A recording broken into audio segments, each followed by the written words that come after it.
Right now, there is a lot of noise around the Iraqi dinar, but very few people are explaining what is actually happening inside Iraq's financial system. Over the past several days, the dinar has weakened against the US dollar, and many headlines are framing this as a sign of trouble. But the truth is more nuanced, and if you follow the dinar closely, this moment deserves attention, not fear. What we are seeing is not a collapse, not a failure of policy, and not a signal that Iraq is running out of money. Instead, this movement is tied directly to a major internal change in how Iraq controls trade, customs, and access to foreign currency. To understand why the exchange rate moved, we have to look at a new customs system that Iraq has begun enforcing.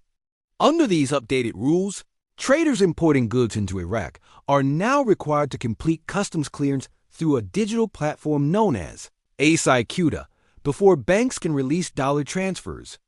This system is designed to track imports more accurately, reduce fraud, and bring trade activity under tighter state oversight. On paper, this is a positive step. In reality, the transition has created delays, and markets always react quickly to delays. When traders face slow approvals or unexpected hurdles, they do not stop doing business. They look for alternatives. In this case, many have turned to the local cash market to obtain dollars instead of waiting for bank transfers.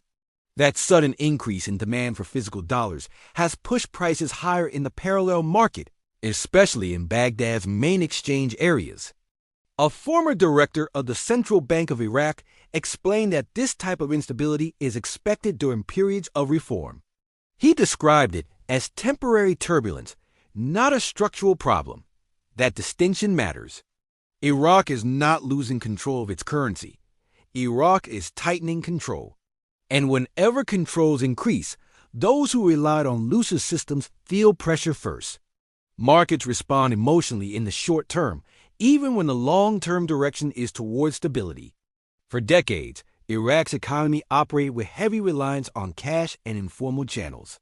This made it difficult for authorities to track money flows, enforce rules, or protect the value of the dinar.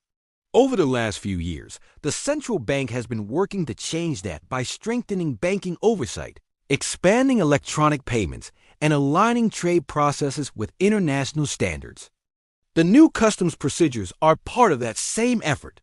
They are meant to close gaps that allow dollars to leak out of the system without proper documentation. From the outside, it may look like the dinar is weakening. From the inside, the system is adjusting. Oil revenues remain strong.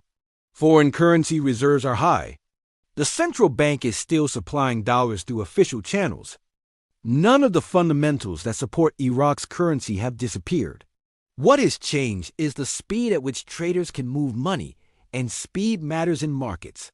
For viewers in the United States, especially those who remember earlier periods of financial reform, this pattern should feel familiar. When regulations change, there is confusion first. Businesses complain. Prices move.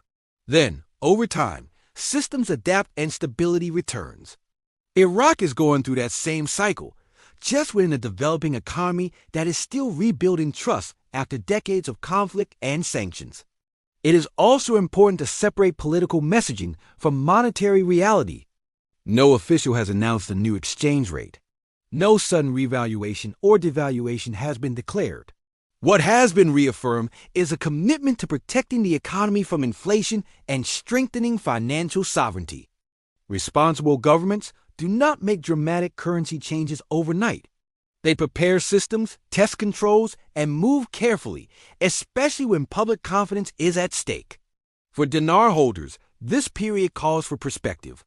Short-term price movement driven by procedural changes does not erase long-term reform goals. In many cases, it confirms that reforms are actually being enforced, not just discussed. The uncomfortable phase comes before normalization, not after it. As banks adjust to the new customs process and traders become familiar with the system, pressure on the parallel market can ease. This does not mean challenges are over. Iraq is still balancing growth, stability, and public expectations. But the direction remains consistent.